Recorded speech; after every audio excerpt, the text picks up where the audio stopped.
From Sunset Beach, Hawaii, weighing 267 pounds, the magnificent Muraco. Why is it they call him magnificent? The man who lifts condominiums off his chest.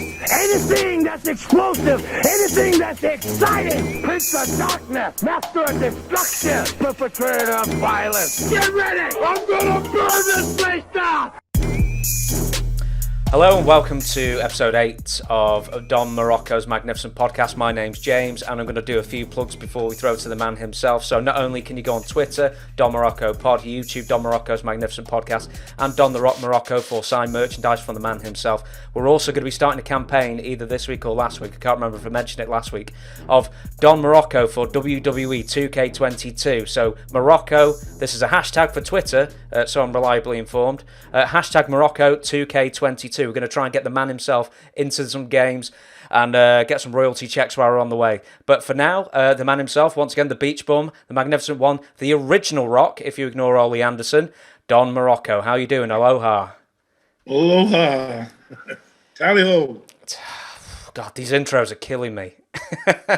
They're fast ones. That's all right. Yeah, the fast and I get them out of the way. I take it there's like not too much to report since last time we spoke. Oh no, not yeah. It's been a slow week. The world's revolving. Quite a week.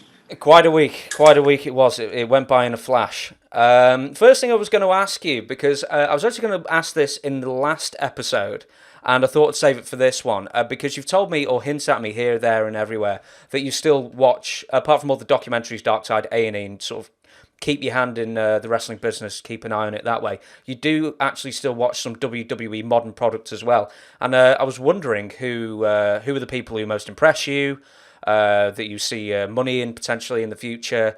What do you think of the program in general? I think that the talent is excellent. I think everybody everybody in the program is a fine work, and they've all come up through the ranks. You know, I think they've all been trained, they've been schooled, they've been worked on independent shows or worked on some type of auxiliary thing, building them up for the big show, as it were. You know, to get ready for prime time. So I think all the workers are great. You know, the summer, you know, I think they're overused, and they've been they've just been maligned. That they have to. I understand. I kind of understand the booking that they're giving them. They're giving them really nothing, or just repeating the matches over. And I hope it's only because of this COVID and the restrictions that we're all still under, and the no live shows, and that the writing and the programming gets more creative than it goes. But right now that you've seen Ric Flair's daughter and the Japanese Asuka and a couple of the ladies' matches over and over and over and over. Then McIntyre and Bobby Lashley and some of these other guys, you see their matches over and over and over. You know, I think there was a while, 3 or 4 weeks in a row, AJ Styles was in a main event type match at the end. You know, why? You got to wonder why you're wasting these guys on a TV program when they're already superstars. They're already big names, and that you're having them get out there on TV every week, you know, and give everything they've got to try and keep the company going. And it's just, it's like it's a two-sided coin, though, but because we've never faced this COVID before, and you can't really stand back and criticize because you're not sure what's going on. You know, nobody's sure what's going on, so it's you just got to roll with it, I guess. If you may be dissatisfied with a lot of products and stuff, and or a lot of the outcomes and stuff, but it's you got to take with a grain of salt. You know what's going on. You know. Do you think it's sort of a really weird? I mean, I think it's a really weird situation. I don't know if you do. Is that because TV rights go for so much money these days that all they're interested in is feeding the television shows rather than building to big pay-per-view main events or building special matches for the house shows to bring fans in. It's completely gone topsy-turvy these last few years of how to make money from the business. Yeah, but still there's big money in the house shows. And they're charging, as far as I know, they're charging big per seats. It's not, the old days, $3, $3.50, $5 ringside seats. It's, they're just paying $100, $200. All your concerts, all your shows are big money now. So you're talking about a 10,000 seat arena, doing 8,000 people at $80 a head. That's $800,000. So it's so I'm sure they like the Dodgers, the baseball teams, and maybe your football teams, and the on-site revenues. The parking, the beer sales, the hot dog sales, the revenue sales at the gate. I'm sure that all accounts. That was the basis of wrestling in the past. That was the foundation of wrestling. And now, I'm not in the ball. I'm not in the game, so I don't know what kind of money they're paying for commercials and programs and stuff now. But I know that there are more avenues for the wrestlers to make money on as well. So it works both ways. Yeah, the house shows the last couple of years, when they were still doing house shows, were actually money losers because they weren't getting enough people through the door, and I don't think ticket prices are still that high for house shows. But also, since 2014, I think they've done away with pay-per-view revenue to an extent because now everything's free, on a subscription model with the WWE Network. So it's a sort of weird situation where they've got far too many hours of television. And even though they seem to have 1,000 people under contract, they only seem to use like 20 of the same wrestlers for like 5 hours every week. It's very weird. They're killing the golden goose, huh? You don't. I'm sure it's pretty new to them too, and everybody's trying to feel their way through how to survive financially. Going along with with the new currency, the new earning system, and how everything's taking place. Did you ever used to get royalties from like videotapes and stuff like that, or was that only for people, either Hulk Hogan or Jesse Ventura, who sued them for royalties? Fuji sued and got really? yeah. He's after he got out, they settled with him that all the matches, I think, where they had him escorting Yokozuna or Demolition and stuff, they hadn't included him in the thing, and they had so other guys are catching up. But like I said, I've been removed since 90s. So I don't really know what's how the pay scales, whatever, how it works now. Yeah, it goes to millions. I know that. I think Braun Strowman, who was just released. I mean, they barely use any talent, and I think they just fired 13 people. And now there's even less people to fill. How many hours of first run television? It's like 8, 9 a week. All the time they put in getting him over too, and they put a lot of. And then for some reason they didn't follow through with it. I don't know. The people started liking him, and they turned him, and he started bodybuilding. He lost that big monster look, and I don't know. They just ran out of. It seemed like they wanted him to be the next giant, but it didn't work out. It just didn't work out well. He can always come back.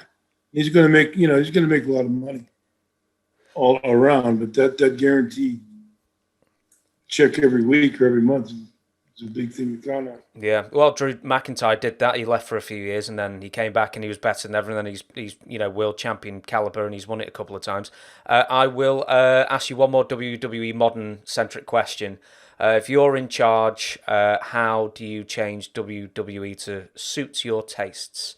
Like reducing hours, segments, how would you deal with things?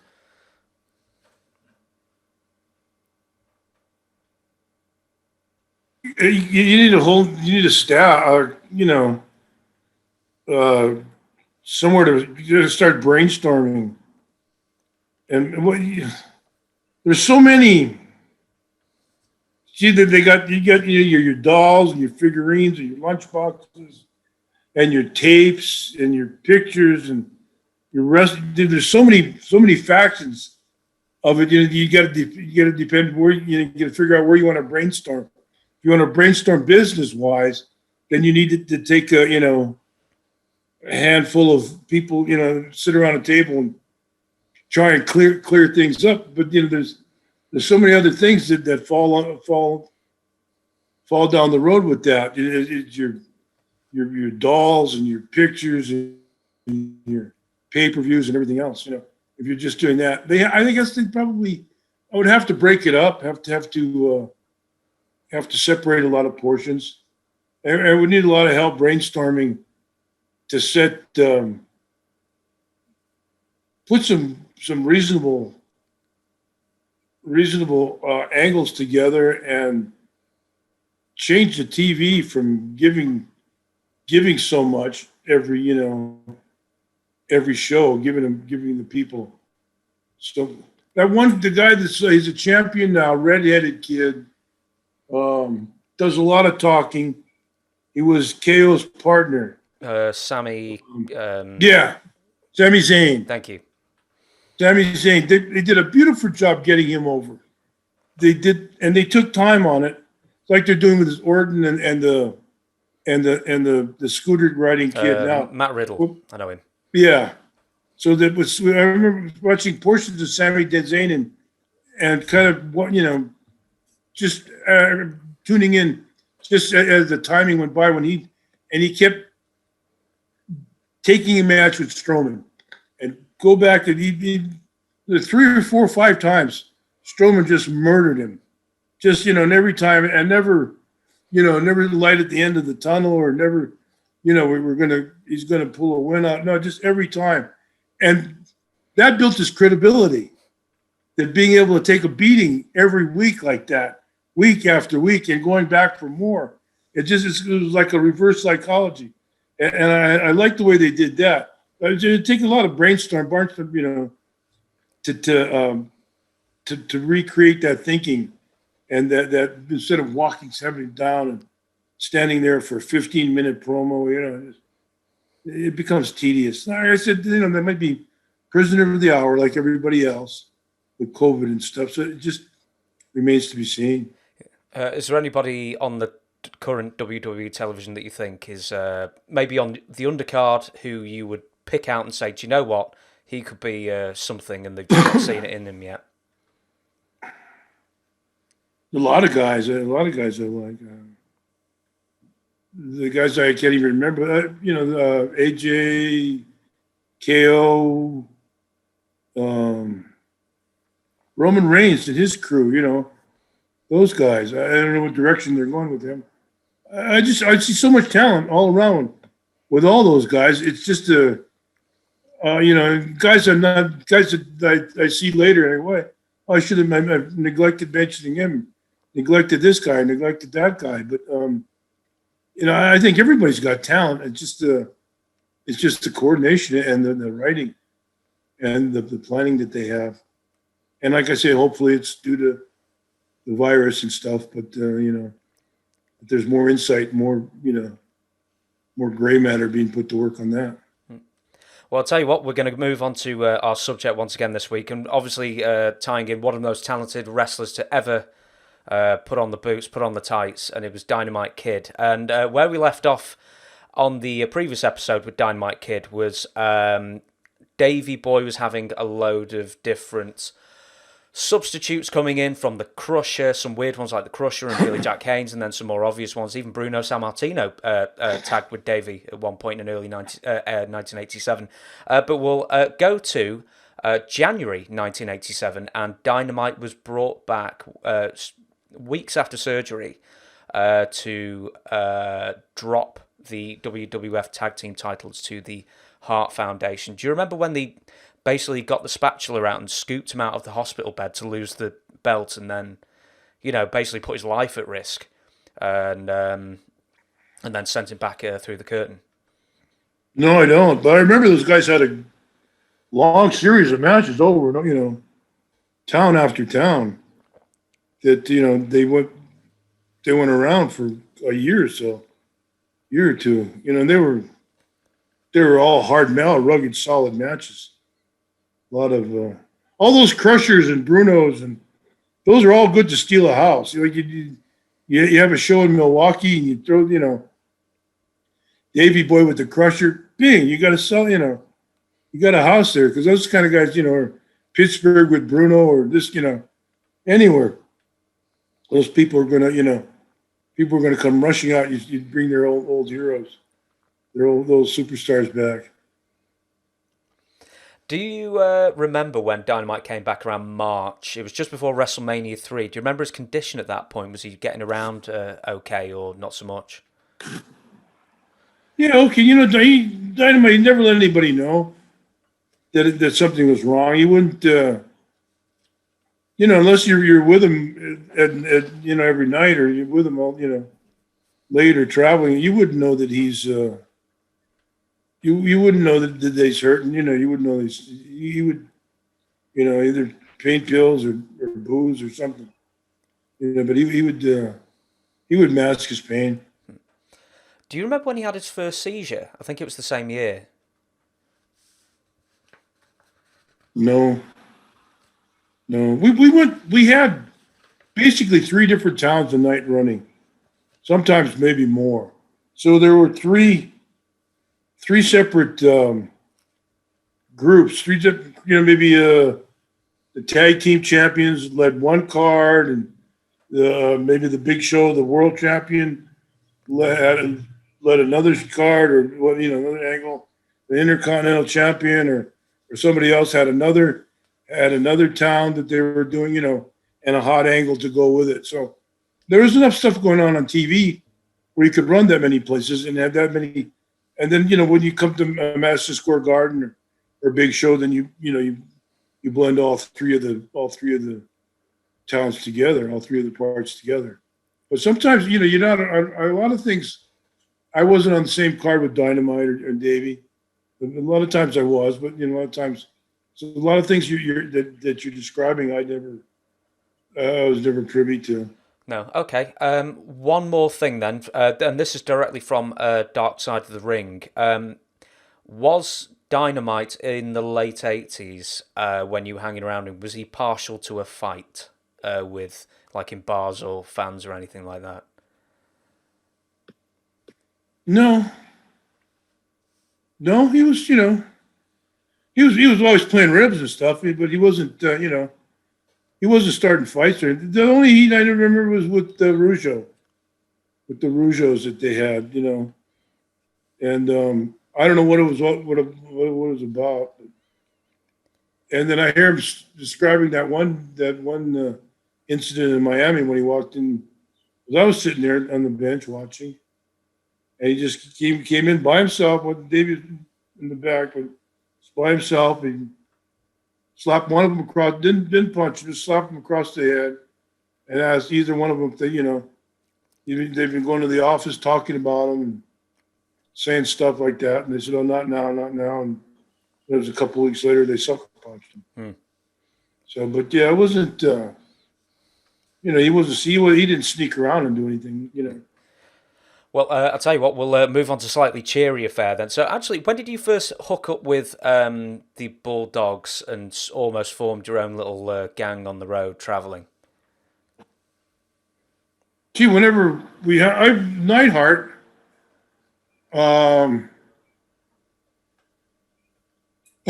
probably because it was cool with Jim Neidhart, who, and then from Neidhart, they were there in that period that they were wrestling the Bulldogs. It was the Hart Foundation, the Bulldogs. So that would be the the time there that we were probably when we seemed to be on a lot of cards together. That would be the times, when we come in contact with the Bulldogs mostly. Yeah. Did you ever travel up and down, like share cars with them? No, not really. Not as a. We were still pretty much kayfabe back then, And you had, I had Fuji, and then I traveled by myself a lot. When I was a babyface, I went with them in Warrior a few times, or Jimmy Powers, but I traveled mostly by myself. I wasn't babyface for long, anyway. So. Well, speaking of the babyface run, everyone remembers the babyface run, apart from the fact that I think a lot of people know that you weren't as keen on the babyface run. Many people remember just at the absolutely ridiculously rare shape you got yourself in, like the best physical shape or cosmetic shape you've ever been in. Do the Bulldogs or Dynamite get any credit for, motivating you to get into the gym and working, like having good workout partners with?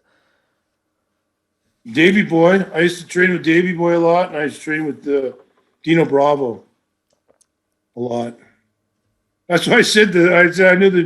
I knew the Rougeos didn't like me because I heard him on one interview talking about what a stooge Dino was, and Dino was one of them. He was French Canadian, and he spoke French. I said, well, gosh, if they're going to talk about Dino that way, and Dino's one of them, then I know they got to hate me as well.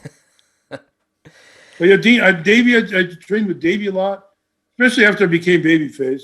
I ended up being on the cards with him.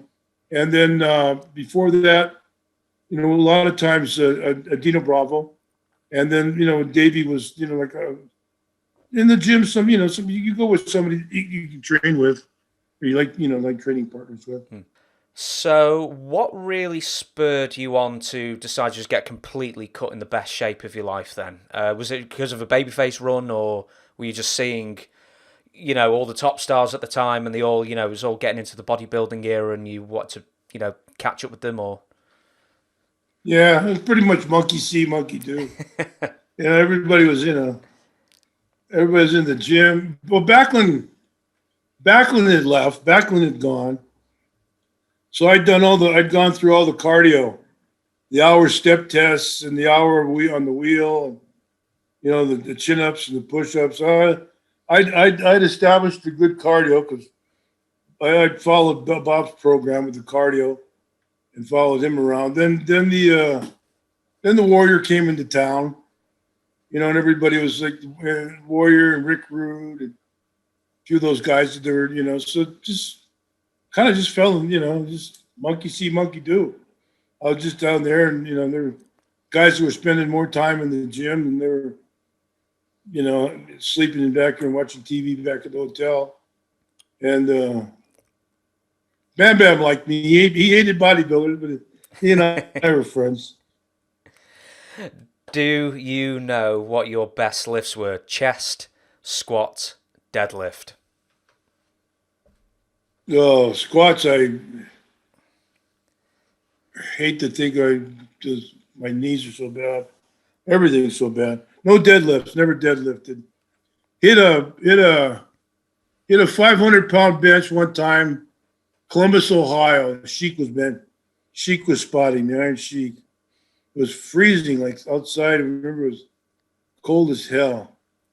And we're at a World Gym or something in Columbus. I'd been up around that area, 450 something. I don't know what got me into going for a 5, but I was just, fooling around or, just, the headset. So I tried to, so I knocked out a 500-pound bench then. At one time, and another time, somebody, I think SD was a good trainer, good leader for training and stuff. So he got me, up to one time. But so other than that, I would never, the 2 times, the only twice, Do you remember? So you don't remember squats then?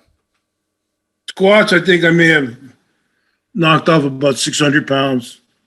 One time, I regret it to this day. By the time my son talks about doing squats, I said, why? Why do you want to do squats? I mean, I started with the free squats, the Hindu squats and stuff like that. Well, before I got the business, I squatted and football and stuff. I squatted and stuff. And I don't remember, 3-4 plates maybe back then. And then later on, push, stupid bodybuilding, shock the muscle and stuff like that. I'd load up the bar every once in a while. Not often. I had other lunges and other workouts I do, but every once in a while you just get stupider than hell. And you can't help you say throw 500 pounds on the bench, you shouldn't be doing it. 600 pounds on a bar, you shouldn't be squatting. Thank God I was wise enough never to do back deadlifts, but my lower back shot anyway, so I might as well. I'd be worse shape if I'd have deadlifted, probably. But yeah, I've got a few more workout questions for you, because a strangely large amount of people have asked me about, especially your shoulders. Famous for having massive shoulders. People have left comments saying that they've seen you in a gym back in the 70s and you had the biggest bowling ball shoulders. Seems to come up as a phrase quite a lot. So how does one, obviously apart from genetics, how does one build up shoulders as massive as yours? Well, what happened? Well, I surfed my whole life. I surfed, always paddling, that wide paddling. So look at surfers; they have a wide shoulder base anyway. The majority of them that spend a lot of time and waste.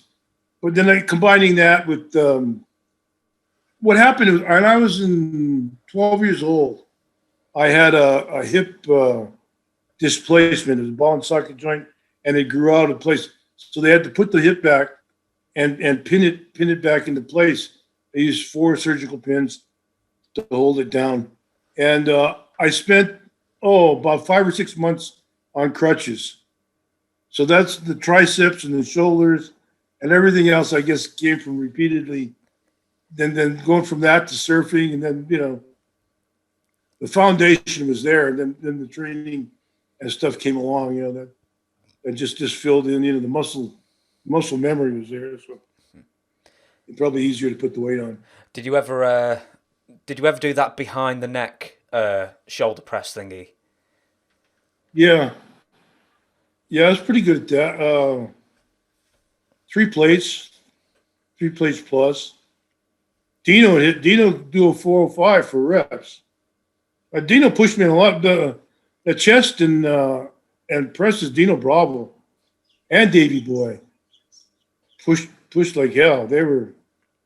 Davey was strong and Dino was strong.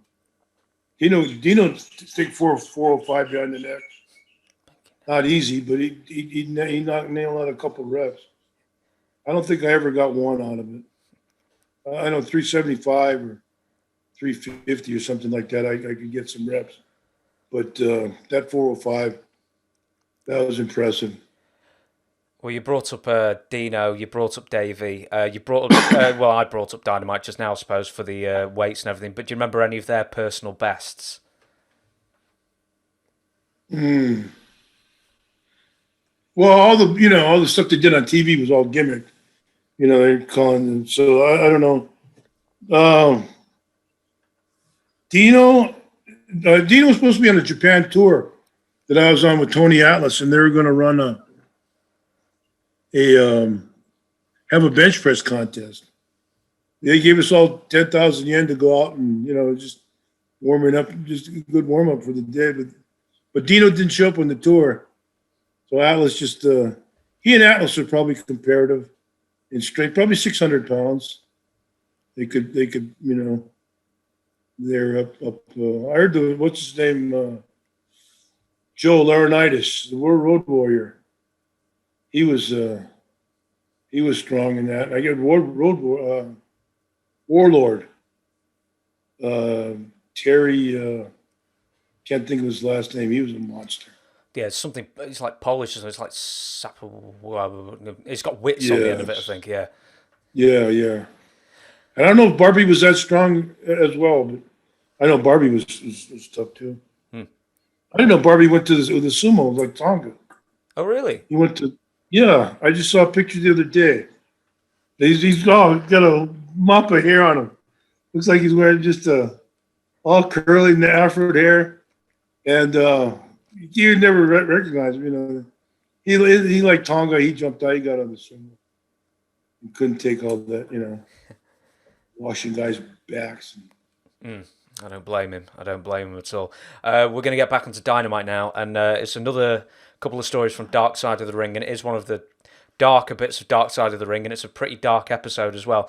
There seems to be quite a lot of stories revolving Dynamite Kid and Needles, whether it's one hanging out of his arse while he's having a conversation in the locker room, or having needle darts and throwing needles into the wall. I don't know if you remember the documentary where I was saying that. What seemed to be his obsession with, like, needle darts, for example? God, I don't know. I guess if he had a bunch, he'd play with them. You know, whatever the toy was at the moment, he'd have it, and he'd get. I know Brett monitored him. Brett used to take care. You know, if they wanted a tab of speed or something to drive. Or, you know, I know you, Dynamite. You know, so I have it, but I'm not going to give you one. You know. Oh, you know, no, you know.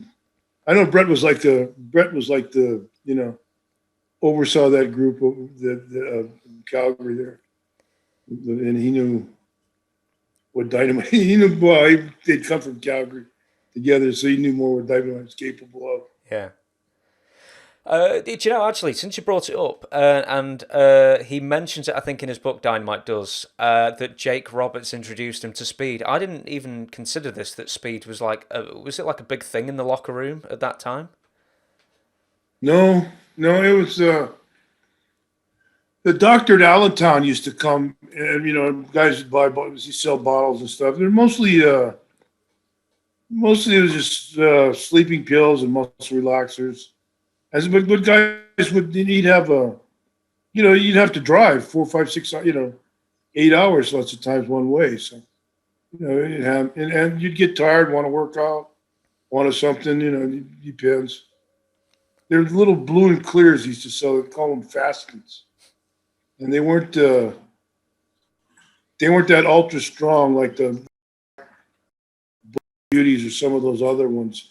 But they still, you know, packed the wall up. But, you know, the doctor he'd walk in with shopping bags. He had a urinology clinic in Harrisburg. And he'd walk into the wrestling matches on Wednesday nights with shopping bags and walk out empty-handed. Well, his pockets would be loaded. I bet they were. I'll tell you what, we're going to move on to probably one of the most famous things that Dynamite is famous for. I'll say famous twice in the same sentence. Ribs. Cruel ribs. I know you have ribs and stuff. There's a couple mentioned in Dark Side where somehow, I think even Scott, is it Scott McGee, the English fella? Even his mother ended up getting a H-bomb once. Was Dynamite the king of the H-bomb, and who were some of his victims? Oh, got everybody. Even got me in Europe, son of a gun. You got, A lot of ones you can't mention. A lot of them mentioned. One of the ones you can't talk about because they're probably people that, you know, he didn't know or I didn't know. You know, I remember we were in Las Vegas, somewhere out there on the West Coast, and there was a guy was setting up the ring. And he's kind of a wise guy, smart guy, you know. And they, so he left, you know, carelessly left a soda or something sitting around, or coffee or something. Naturally, you know, they sprinkled 3 or 4 in there, and that always went with the shot of Visine, which clears your bowels, makes you, gives you the runs. So, so I think it was Las Vegas or something like that. One of the ring guys was getting, was being wise, and they bombed him there. And then other episodes at bars and stuff. Mostly, you get, the date rape and stuff like that, the date rape drugs and stuff like that. You want to talk about it, saw that happening, you just head for the hills, I'll probably, for legal reasons, leave that one there. I know there's I know there's like Outback Jack, famously, and you've talked about that before. Someone else that was mentioned, and I've never heard this guy's name before, but apparently wrestled in All Japan, Mitch Snow. Oh, Mitch Snow, yeah. He was on a tour with us one time. He was a young kid from the Charlotte area, North Carolina.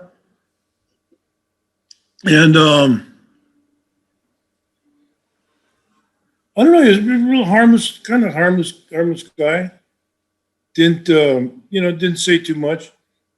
I don't know why they didn't like him. I know one time something was happening, and I don't know if he had, but they were going to his room. They thought I was on it, but I said, "Hey, check the cameras." I was nowhere to be found. I was an instigator or something like that, and I was but they got in his room, tore his bag, cropped on his bed, pissed all over everything. And the next day on the bus, was it Peter Takahashi or whoever the Japanese representative was? We got that night, nobody knew what happened. Well, a couple guys knew what happened. But coming from remember walking down, we stayed by Rivera Steakhouse. We weren't too far from there, so we're walking back. And they stopped in Pink Pussycat. It was a bar. Small, much bigger than your closet. And the Japanese, and they ran into them. They were coming out of there. He was on fire. Jamming Mitch Snow. Oh, God. So I remember coming back in, and about a week, 4 or 5 days later, coming back into the same hotel, and everybody's, "Hey, here we are. We're staying by Shinjuku, at the train station there." I said, "Yeah, just when you thought it was straight to come back out of your room." Oh, boy. Bulldogs are back. I was with Dickie Slater. Dickie Slater's on that trip. This was the last time I spent time with Dick Slater. He and I were good friends. Florida. I really want to ask some Dick Slater stories. I'll tell you, I'll leave Dick Slater for a future episode, and I'll carry on with Dynamite. And one thing I do want to know is, what would a young wrestler coming into a territory do that would be a big mistake and might see them on the wrong end of a Dynamite's hotel crapping, or worse? Yeah, it would, not so much what you would do. Just if you catch his eye, if you caught his eye for something, usually somebody that wanted to, somebody that wanted recognition. If you just mind your own business and went your own way and did your own thing, they wouldn't bother you. But if you're somebody up there that oh, Dynamite, this Dynamite, hey Dynamite, hey Davey, hey Dynamite, hey this, then they would see that they'd have a live one on the hook, and they could go deep with something like that. Do you remember the rib? Different. So this is one I heard very recently. Was apparently Dynamite once set fire to Harley Race's bed when he was sleeping. No, I never heard that.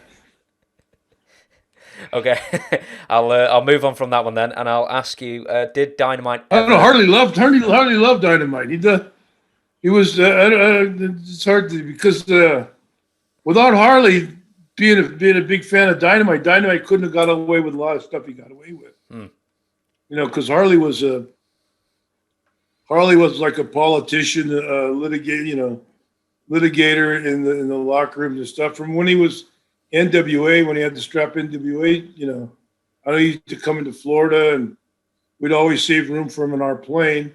Then sometimes we had a good house in Miami, or we would come, to have the office pick up the plane, and or this guy, or tell this guy, don't worry, I'll take the heat of it if you do this, or if you go back for you do, something like that.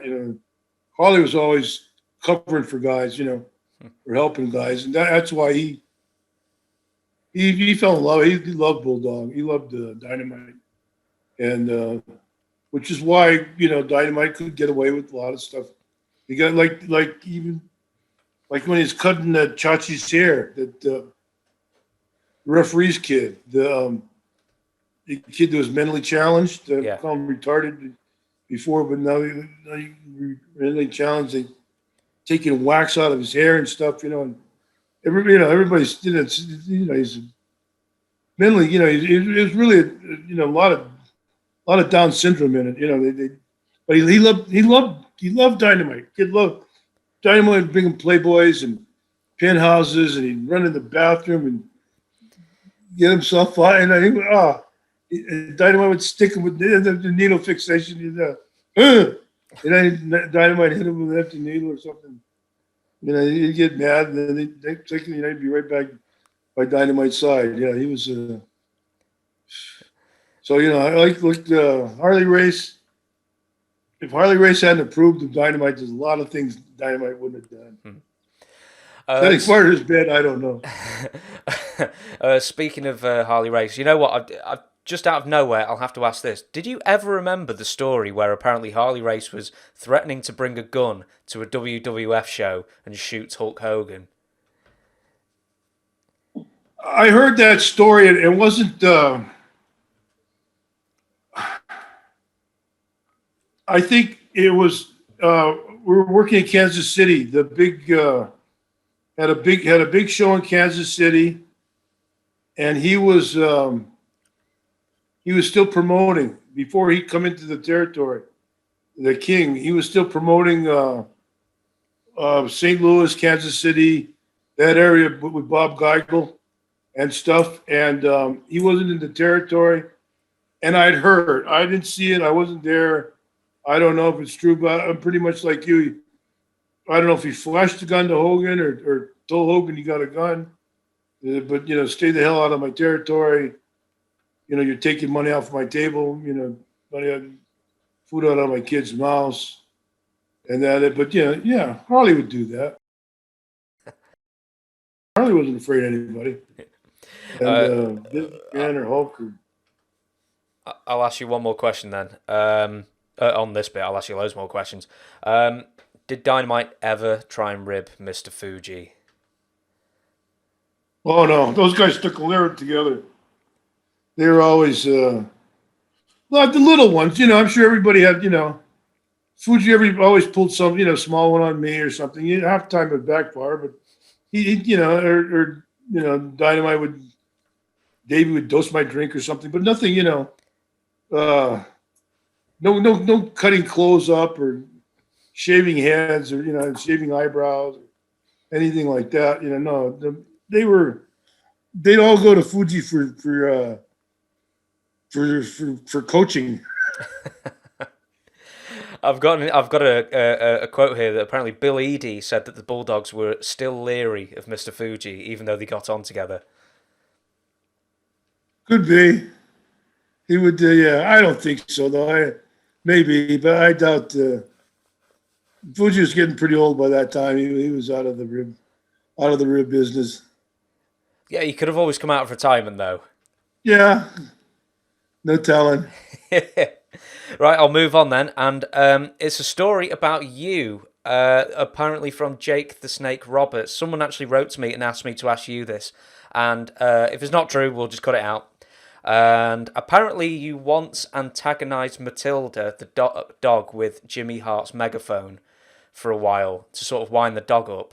And then when Jimmy Hart had the megaphone on television against the Bulldogs, Matilda just went straight for Jimmy Hart, and it was really good for television and started trying to bite him. Is that true? It wasn't me. I don't know if somebody did it or not, but no, I'll take credit for it, but I didn't do it. Yeah. Okay, then. Sounds like a pretty good one. Do you remember how the Bulldogs, and I'll use the air quotes here, trained Matilda to hate the other wrestlers and go for them and try and bite them? She was nasty. She was just a. They always, they put her. Oh God, Davey Boy Kid. They kept, she was on the road with those guys. It's just, you got to consider her an abused animal. It was. I guess she bit. I don't know if it was Harry but she bit one of Davey's boys, and he threw out of a second-story window. And she was. But being raised and handled by somebody else probably could have been a sweet, lovable dog, but. With those two animals, she was a killing machine. She was the most civilized one of the three. Yeah. I'll tell you what then, I'm going to give you another story from Dynamite's book. And he claimed that he once slapped Honky Tonk Man in the locker room for disrespecting Harley Race. Honky Tonk Man completely disputes this. Do you remember anything about this? I remember hearing about it. Then again, I wasn't there. I don't doubt it. I don't see. As much as Harley cared for Dynamite, Dynamite cared for Hart. There was a mutual admiration society. So, although I find it hard for Honky Tonk Man just to step up and start saying, start talking stuff about Harley. Not worrying about, not even forget about Bulldog. We're waiting about repercussions from Harley. Catching that straight left hand that he used to throw there. He used to line that. He had he's in a car accident, so he had a pin in his left wrist, and he draws punch back, and he threw the same kind of punch in the ring. So he'd throw it like that and down. When that thing hit you, had that pin behind you. We were in a Holiday Inn one time, the Harley race in Columbus, Ohio. So I was sitting there. We're all, me, Harley, a couple of Fuji, maybe another guy. So sitting there, having a drink or something after the match, just having a beer. So Harley gets up, goes to the bathroom. He comes back and says, some guy got back. He says, "Are you that so-and-so, nothing happening, Ric Flair, punk ass, whatever?" Because Harley turned around and hit him one time. The guy just dreamed. So he leaned over to me. He goes, "Donnie," he says, go in the bathroom. Take a look at that guy. He said, "I hit him pretty good." He said, the guy was just getting up, just covered with blood. And he couldn't, so he was gonna sue Ric Flair. This guy, he was out. I don't know how long he'd been out, but he just, Harley just stroked him with that left. Boom. And he hit you with that left. It was down. Did he even get off the stool, or was he stood up? No, they're standing in the bathroom. Oh, God. While he was washing his hands, the guy came around the back of him. I'm sorry, I missed the first bit. I thought it was at the bar. I'll cut that. No, bit Harley out. got up to go to the restroom, wash his, I guess he's done washing his hands, and the guy came around and calling him, gay and this and that. Everything, Ric Flair. I guess Ric Flair's the one that set it off the most. They called him Flair. He said, "Well, this is a free shot, I guess." Oh, crack. That guy was, he well, I'll tell you what, speaking of punches, and I'm sure that you knew we'd have to go here, Dynamite Kid versus the Rougeaus. I believe that Dynamite wasn't that big of a fan of the Rougeaus in the first place. Apparently Jacques himself will admit that he was rather a loudmouth and in the locker room. Do you remember the initial rib that was credited to the Rougeos erroneously? Credited to Dynamite erroneously, but it was probably Kurt Hennig that started the blood feud boiling over. With cutting clothes or? No. I didn't even, a lot of these things, the other boys didn't realize was going on. Sometimes Outback Jack, he'd throw a fit or something after, he'd come back throwing things around the locker room and stuff. I remember one time in Utica, they'd cut his clothes all up and Sika saying, brother, take it easy. Sometimes you're not feeling so good. Somebody else not feeling that good either. Poor Jack, he couldn't win. Say Jack. I'm just sort of waiting for a second to see. Okay, he's stopped. Oh no, he's off.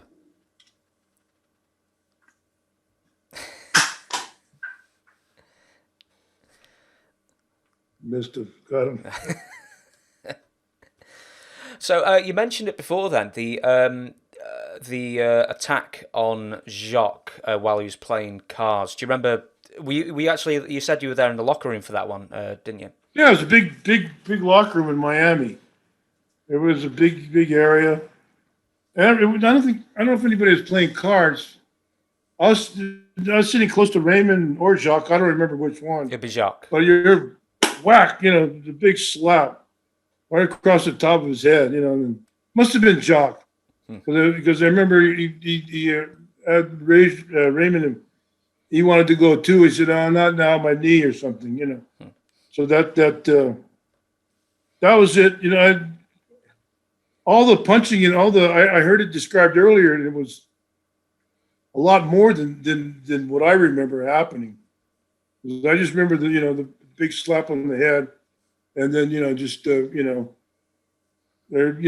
going to the office about me, talking, going to Vince, going behind my back. You don't want to say anything, guys. Let's have it out right here, right now here now. And he declined for some reason, and the brother as well.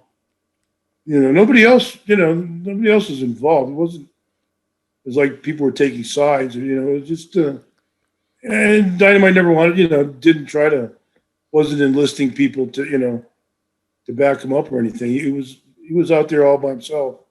He was just doing his Dynamite. It wasn't just so happy, you're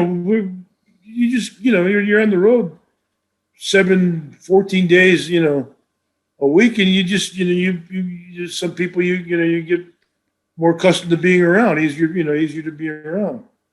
Dino trained, Davey trained all the time, and eating, your eating habits, and these other guys, just you're around these guys that you attract, water seeks its own level, like, you get along with people that you can get along with. When you were hanging out with Dynamite in the intervening weeks week or however it was between the Miami locker room slap and then the roll of quarters punch retaliation, was Dynamite like, I'm going to get these guys, Would he, sort of plot a revenge or plot an attack, or was he just in his own mind? No, didn't. They weren't even on his. As far as you can tell, they weren't even on his mind. He had no concern. Well, I'll tell you what then. I'll go straight to the main event, as it were. A few weeks later, Jacques turns around, catches Dynamite with a cup of coffee, minding his own business, sort of walking through a curtain. The story goes, a roll of quarters punched him in the face and knocked some teeth out. When did you... Does that sort of jive with the story that you heard at the time? Pretty much. I saw him the next day. We went to Europe the very next day. And he showed up with his, his teeth missing and look, like blue, That's all he did. That was it, He didn't put him over and didn't call him names and didn't say nothing. Just let it roll. I take it then. He never really brought it up when he had no teeth or anything like that. Do you remember how long it took for him to get his teeth replaced? No, I don't know how long that. He went through the whole European trip without tea. So I imagine when he got back from Europe. According to Dark Side of the Ring, Dino Bravo gives Dynamite a cautionary warning that the out to tries to exact revenge on Jock for the tooth knocking out incident. Had you heard any of this at the time? Because I've never heard that one before. No, never heard any of that. And like Dino was hooked up with the crime. His family was, and he got reintroduced to it when he got out of wrestling. But he had, as far as I know, which isn't very far, but he had nothing.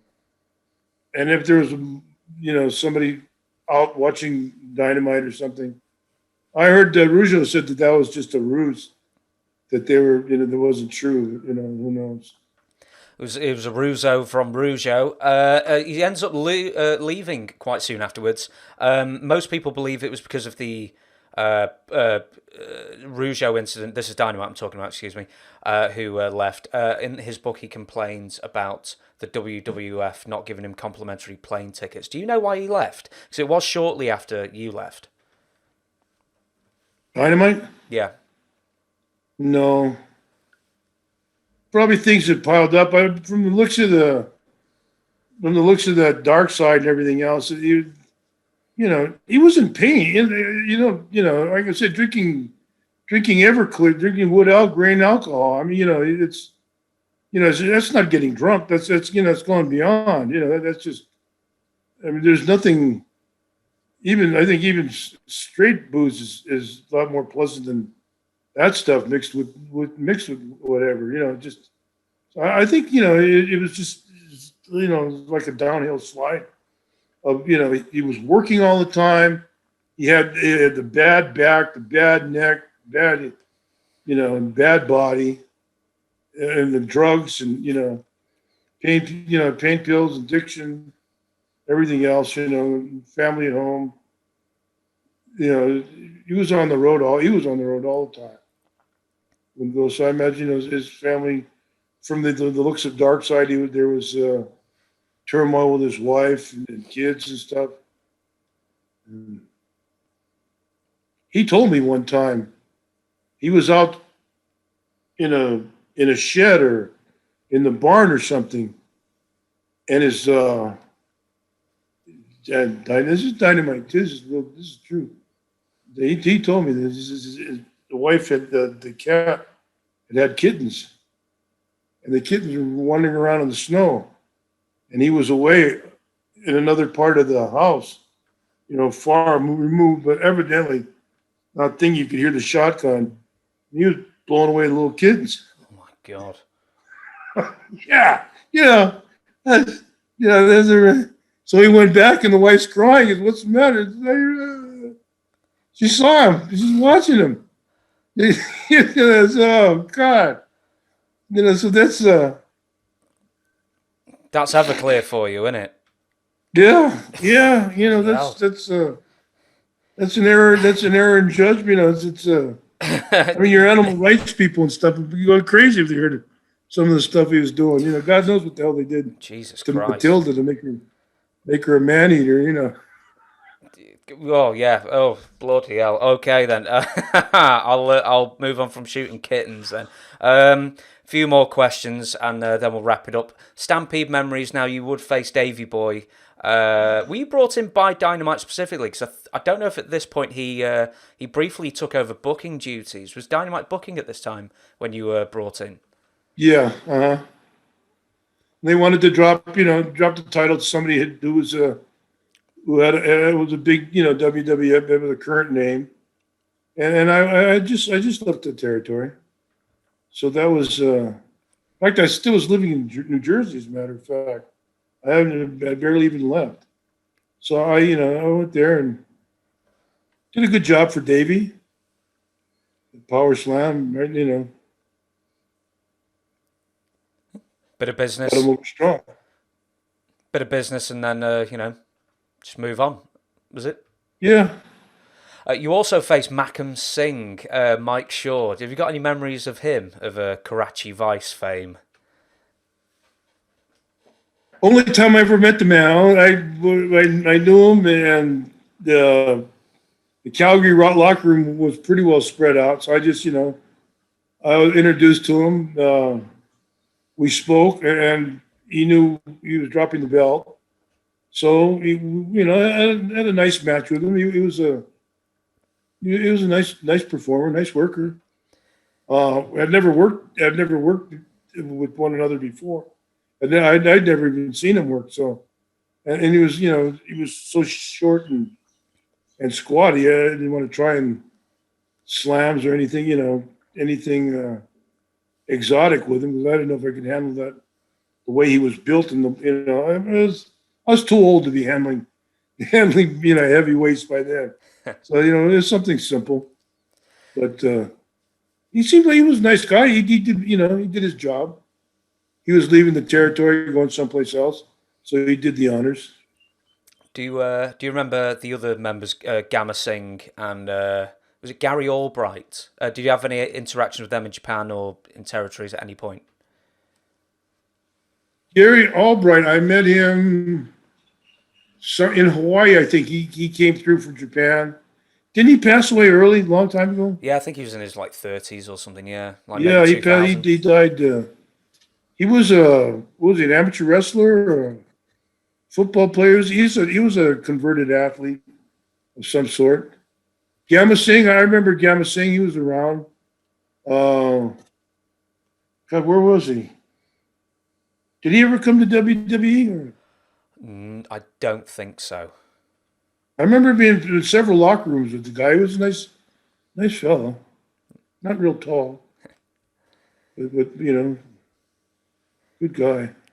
I'll tell you what then, I'll ask one more Stampede question and end with a few more, and then we'll call it a night. In my case, literally, because it's just gone midnight. Chris Benoit, the Dynamite Kid was the proto. The second coming of Dynamite Kid was Chris Benoit. Any memories of Chris Benoit? Just quiet guy, any unassuming? Quiet, unassuming. Wouldn't say shit if he had a mouthful. It just, he was. I met him. I think he came through on a tour that they were running here in Hawaii. I think he was with Liger, Justin Liger. He was, and they had him. They had some young guys, a bunch of young guys come. Him and Liger. They had, and then him and Liger were in Australia as well when I was there, and it was AJ Styles and somebody else, and then one of the Hart boys that did some special work. Or one of the, I don't know if it was AJ's or Davey's son, but another one of the Harts. I was a longshoreman then. This is, and Brett was on the trip. Brett made the tour because he'd already had the stroke. So it's probably in 2000s, early 2000s, maybe. Oh, right. Okay. It was a while before AJ hit WWE. Because he's still out there I know they were talking about him, and he'd had a lot of talk about him from the independent guys. So it was several years later that he hit Vince. Right. Yeah.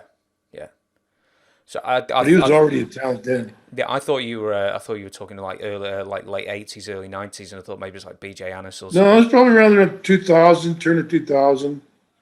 I was longshore by then. I was longshore. Actually, they asked me, and I told them I didn't even want to go on the tour because I couldn't wrestle. I couldn't. I said no, just come and we want you down. Make an appearance. Sure, whatever. A couple of days off of work and got paid for it. That's not bad. I don't know anyone who's ever taken a sick day and actually been sick. You're always either on holiday or doing work somewhere else to make some money. Yeah.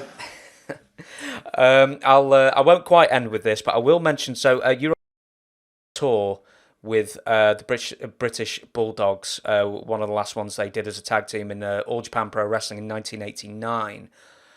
Was it evident at that point that there was tension between the two? Because I think they basically split up and really acrimoniously like the year afterwards.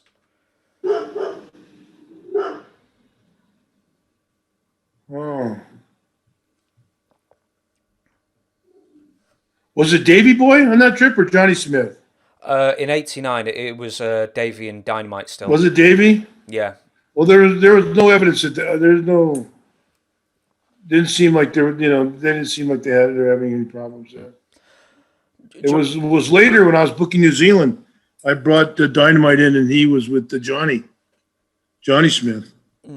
What did you understand that the fallout was all about? Deteriorating health. Just Dynamite getting bitter, and Davey with, maybe drug problems. I don't know. I was gone by then. I hadn't been around them. I heard, Davey was having a good time with the pipe, and so I don't know what happened. I know Dynamite was bitter, and Davey was using Bulldog name and taking another Bulldog, So, what actually happened, truth are two different things. So, lasting memories of Dynamite. I don't know when the last time you spoke to him was. Did you ever call him when he was back in England, or? Last time I saw him was in New Zealand, Auckland Hotel. They'd gotten we paid everybody off the night before, and everybody was leaving. We'd gone up to Auckland to catch the international flights out. I guess Dynamite was going back to Canada. I don't know where Johnny was going. I was going back to Hawaii. And Ray Johns, my partner in the New Zealand thing, the guy was promoting New Zealander, went in the room, and there was money all over. The Dynamite's money was all over the floor. He was naked, walking around drunk, and sometime we got 2 hours before our plane leaves.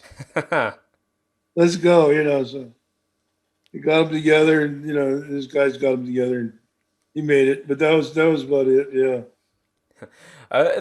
Do you have any nice stories about Dynamite? I'm sort of struggling to find any, but I thought if you hung around him enough, is there anything that Dynamite did that was nice or laudable or admirable, other than wrestling? Well, he was a good guy. I mean, he liked to rib guys, and take maybe take things, to the next step or too far. But he wasn't a bad guy. Everybody that knew him, everybody that liked him, everybody that was around him or spent time with him. The Warrior hung out with him. Jimmy Powers, everybody was around him. Liked the guy. He was not, he wasn't a total, just the things he did, the people, he did them to, just brought a lot of recognition to him. But he wasn't a bad guy. Towards the end, maybe, when the pain and, a disparity and everything else set in. Maybe in mind, then some of those scenes with the shotgun and his ex-wife and stuff like that. That's to me, that just shows, a mental illness, of not being cared for, it was like the wrestling business, what it was in those days. You're boom. You give me a stack of tickets this thick and a booking and go. We'll see you in 3-4 weeks, till we give you your next stack of tickets. And that was it. And you had you're talking on the thing earlier about Calgary and but that was when wrestling was San Francisco territory. Like you had mine before all the Dynamite questions. Is those are the days we used to wrestle every night. You wrestle a different person. Every night you'd have a different match. So you were creative. you're inventive. You know, you're going. When I was with Steamboat or when I was with Snooker, it was every single night in a row. Steamboat. Something happened and it's a tag with Steamboat. You know, all your creative juices just dry up. You know, this match, we had a great match over here. This works good. That high spot, okay, let's just do it. And you know, you lose, and you're going that far. You're on your family. You're always moving. You know, 10,000 miles a week you're covering. You know, you just don't. You know, there's for some reason you don't. You know, the creativity just kind of burns out in you. You know, so Dynamite, like I say, he gets the whole ball of wax as far as bringing the new wrestling, the English wrestling, the off the top rope, the suplexes off the top, and the dives and stuff like that. There were English guys around long before that. The Les Thorntons, the Tony Charleses, the Tony Rockas, and not to mention, you know, the big picture in the room, Billy Robinson, who first brought carried the English flag over to the United States and made a hell of a representation for himself. Because Billy was a fabulous wrestler. So it wasn't Dynamite, but Dynamite's style was fabulous. Dynamite's style was that fast, hard, boom, boom. And in Japan, he could perpetrate it even better because the Japanese would work to suit him or to suit, you know, what they had going. So that's how it became a style. But he wasn't the one that really did. They're Rocco Ball and those other guys. Yeah. Those other guys, you know, they all had the same style and the same, you know, perfection in class to their wrestling. Yeah. I'll tell you, Rollerball Rocco, Johnny Saint, you know, they still hold up those matches, but I'm going to give you one quote just before we get to our final story. Bret Hart described Dynamite as the greatest pound-for-pound wrestler ever. Is that true for you?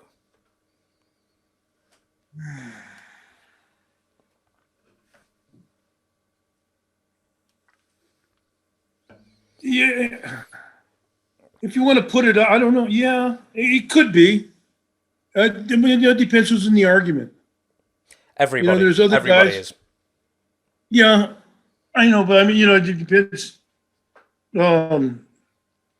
What you considered, you know. Yeah, I you know, without doubt, he easily could be.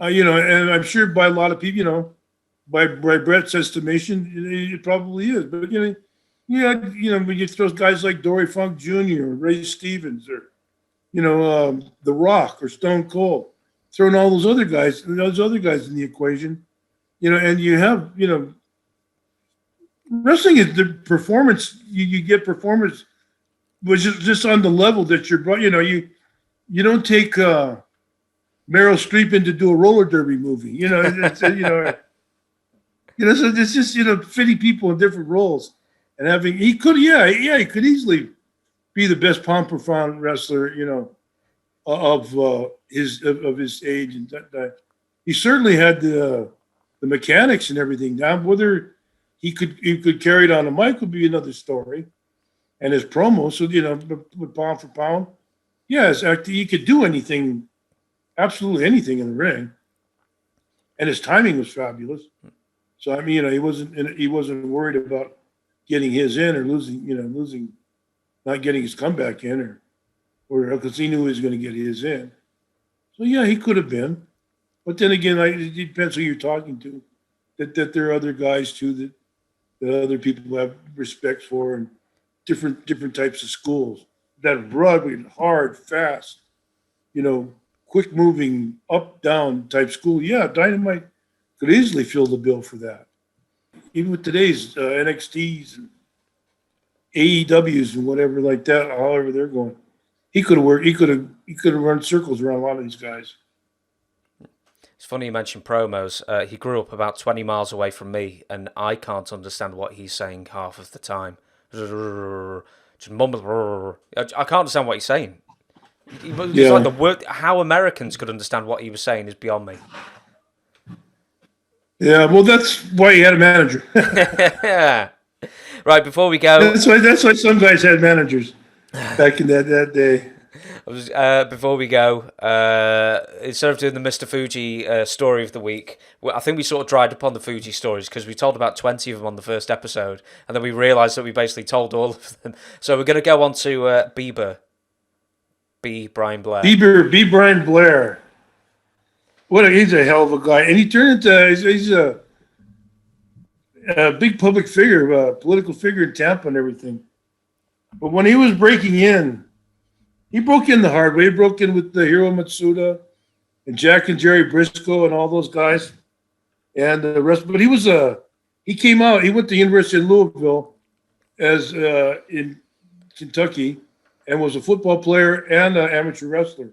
So he wasn't a scrub, and had spent time around Florida. So he wasn't, But anyway, he broke in and got into the business and anything else. So he's riding with the Briscoes, and they're going to South End, West Palm Beach or Miami, down there. And there's a place you go through before you get to the big highway, the Highway 90 that goes up and down, or 95 that goes up and down the East Coast from Maine to Miami.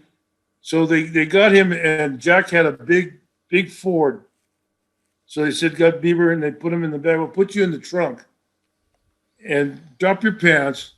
And when the heels drive up on us, I'll honk the horn, they had the truck, the buzzer, the trunk release in the car. The back will come up, and you moon the heels. The heel calls following us.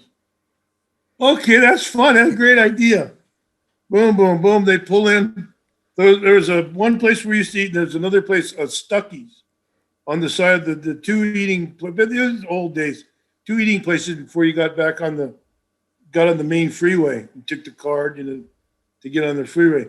So they went to the second place, the Stuckey's, and they backed up. There was a big picture window, right where all the tables were and where everybody was sitting and everything else. So they backed the car up to the picture window where the trunk was sitting there. Jack honked the horn and boop, and hit the buzzer for the trunk. And there was Brian Blair bent over with his pants down, showing all his goods to everybody in the restaurant. Everybody in the restaurant was dying, choking food, everything else. And everybody else has sat down to enjoy the show and eat dinner, eat lunch before we moved on to West Palm Beach or Miami or Lauderdale, wherever we happen to be going. So after a couple minutes, there's nothing for him to do but come into the restaurant. Yeah, and all the applause and the cheering and stuff as he comes in, and all the ghastly old faces. The people were looking at the laughs, and half the people were shocked. Half of them were cracking up. It was just initiation. Did he at least get a free meal out of it? Yeah, I'm sure he did. What was the Yeehaw? You mentioned it was at Yeehaw Junction. You mentioned that. Yeah, that's what they call it. It was Yeehaw Junction. That was where they had a spot there, 2 restaurants, a couple gas stations, where you'd come across the middle of Florida. There was no back in those days. There's no freeway running across there, so you ran on the country road across from Tampa across to I-95. A couple-hour drive. By the time you got to you're ready for, for lunch or something, and then move on to Miami, south of South Florida, wherever you happen to be going. Well, there you go. I mean, what more could you ask for? A highway, an eatery, and Brian Blair's bare bottom, pulsating and winking away at the eaters on a lunchtime. Just dangling there in the window. Well, if we can't end a podcast on that story, I don't know what we can end a podcast on. So I'll throw it to Twitter, Don Muraco Pod, YouTube, Don Muraco's Magnificent Podcast, dontherockmorocco.com for signed stuff by the man himself, and hashtag Morocco2K22 to get the man, the Magnificent One, in a WWE game finally. But for me, James, thank you very much for joining us, and thank you, Don, for entertaining us once again. Aloha, thank you all. I got to think of my Fuji stories, but because most of them can't be told, or I'd be getting divorced now. I look forward to next week then. Cheers, I'll see if I can break something down. All right, aloha, everybody. Cheers.